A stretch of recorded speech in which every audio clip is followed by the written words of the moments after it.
Mrs. Paul is the choir director for the West Side Baptist Church in Beatrice, Nebraska. Her daughter Marilyn is the church pianist. Neither has ever been late for choir practice. To the contrary, both are in the habit of arriving 15 minutes early.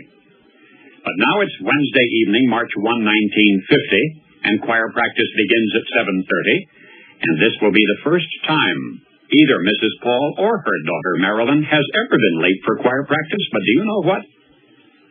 Do you know what? There are 18 members in the West Side Baptist Church choir, and each and every one that very same night is late for practice. All 18 had perfectly valid excuses, and all of them are late. Every member of the West Side Baptist Church choir was late for practice that one night. 18 members, and each of them was tardy. The choir director's excuse was that her daughter, the church pianist, had fallen asleep after dinner and did not awaken in time. But wait till you hear some of the other excuses. My goodness. LaDonna Vandegrift, a high school sophomore, was having trouble with her homework. Like Mrs. Paul and her daughter, Miss Vandegrift knew that practice began promptly, so she always came early, but this evening she was detained by a particularly baffling geometry problem. Royina Estes and her sister Sadie were ready to leave their house on time, but the car would not start.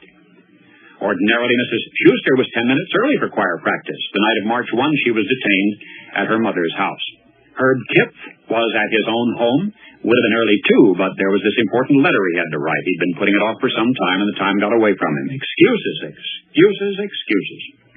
Joyce Black would probably not have been early, but she would have been on time, except that it was just so cold out that evening, she wanted to stay in the house until the last possible minute, and so she was late.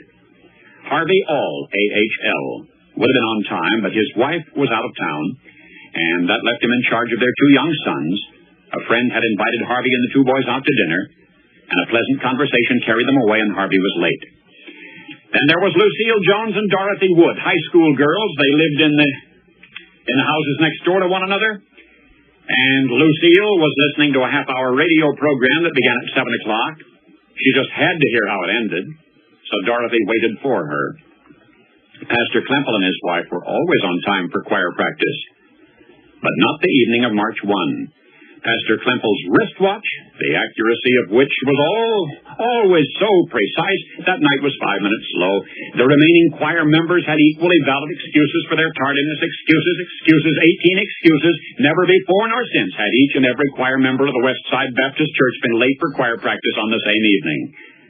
That was Wednesday, March 1, 1950. Choir practice was scheduled as usual for 7:30 p.m.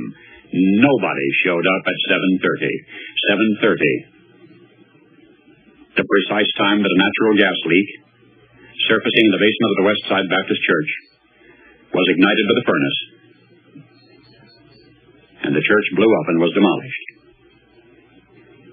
And the old furnace of the West Side Baptist Church was directly below the choir loft.